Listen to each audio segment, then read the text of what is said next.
Okay, everybody, this officially begins Unit 1.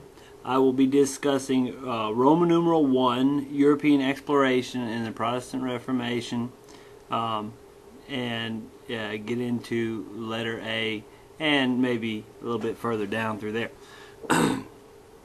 Okay, so to begin, let me tell you where I'm at in the textbook. Right now I'm on page 406. You see the title, The Discovery of a New World. Okay, that's where we're going to start.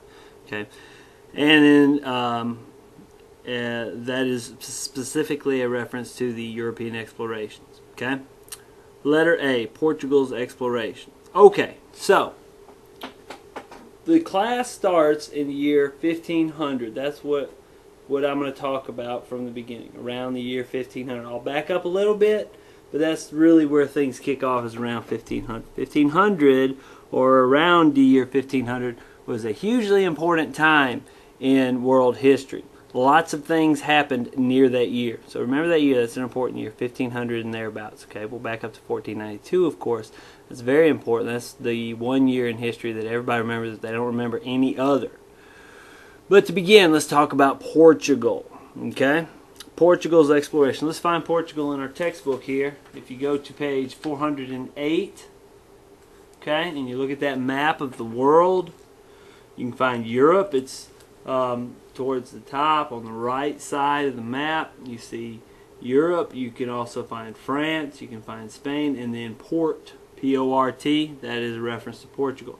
Portugal and Spain together create the Iberian Peninsula. So that squarish area, that peninsula that is off of the continent of Europe, it kind of hangs off the southwest corner of the continent, is Portugal and Spain. Okay, so around the year 1400, Portugal is a rather small and insignificant country.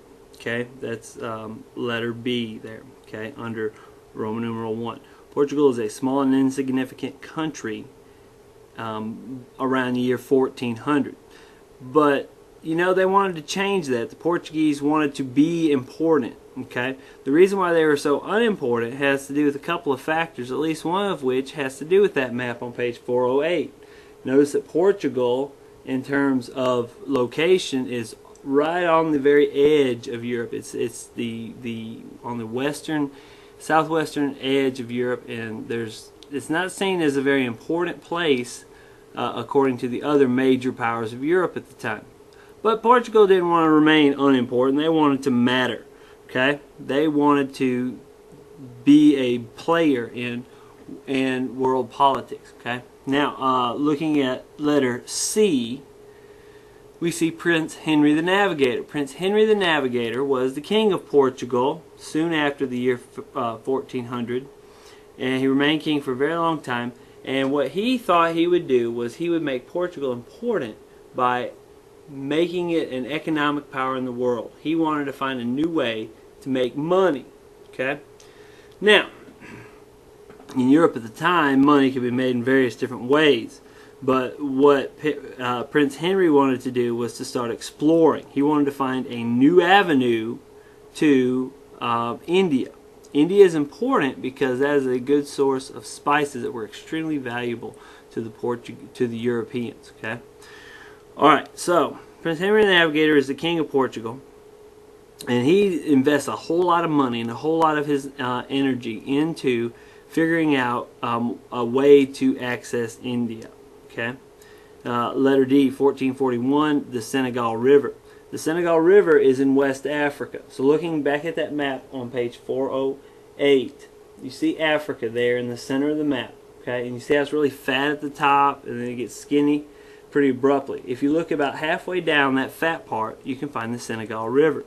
What Henry the Navigator did was he sent sailors south into the Atlantic Ocean along the coast of Africa, and they reached the Senegal River.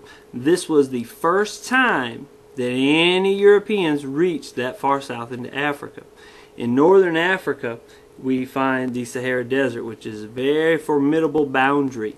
Very difficult to get across the Sahara Desert by land. But Henry the Navigator, he overcomes that by going by sea. So he sends sailors down along the coast of Africa, and they reach the Senegal River in the year 1441. The Portuguese sailors establish relationships with the people around the mouth of the Senegal. They start trading with these folks, buying and selling things, and it is very profitable on both sides. Okay. Now, the next bullet point, letter E, is slaves.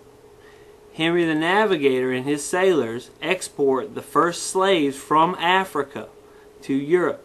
Now, this is kind of where this whole slave trade began, but it's not really kicked in yet, because those slaves that came from Africa is a very, very small number at first. Okay, they came to Europe, they served as house servants. They were essentially just something to bring back to Europe to show what the Portuguese have done. They bought the slaves from the people of the Senegal River Valley. Okay, so this was a trade. This was not theft. This was not kidnapping. The people were not stolen from Africa. They were bought from Africa. Okay, a lot of times when we think about Africa and the slave trade, we think about how people from Africa ended up as slaves coming to the Americas. We think about, oh, those folks were kidnapped from Africa. Well, they were taken unfairly. They were, human life as it was valued in a very different way in the 1400s and 1500s than it is today. Okay, the Senegalese people who sold the slaves to the Portuguese, they didn't have any problem doing this. Okay, but keep in mind this is a very small portion. These aren't people who are going to be enslaved and brought to plantations to work their lives away. That comes a little bit later. Okay, this is just kind of for show. Okay, but the biggest part of the trade between the Portuguese and the people of the Senegal River Valley was not in slaves. They were trading goods. In Africa is a very strict shortage of things like salt. That's something that people have to survive, and it's hard to find in Africa. So the Portuguese were selling salt in exchange for various things.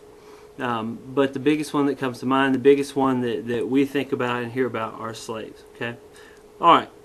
We'll come back to slavery here in a little bit. Letter F. Bartolomé Diaz, 1487. Bartolomé Diaz, in 1487, sailed he was a Portuguese explorer, and he sailed south along the African coast all the way down to the Cape of Good Hope. Now, the Cape of Good Hope is that very bottom of Africa. You can read Cape of Good Hope on that southern tip of Africa. Okay, he sailed that far. He wanted to continue on. However, his men were not for it, and they wanted to go home. They'd been a long time from home, and they wanted to return to Portugal. So he turned around and sailed back. Okay. The next name, letter G, 1497, Vasco da Gama. Vasco da Gama did the same thing, but he continued on. He sailed around the southern tip of Africa.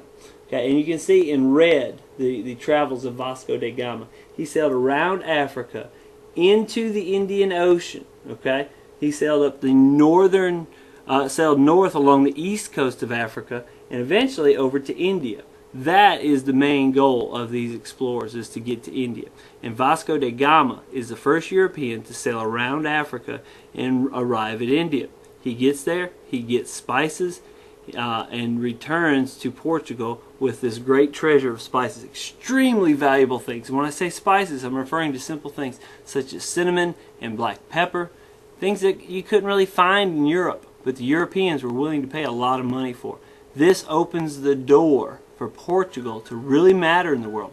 They, with the access to India, are now able to bring things back to Europe that will make them money. Okay, so these explorations are all about money. Okay, all right. I will pick up on the next video and continue this discussion.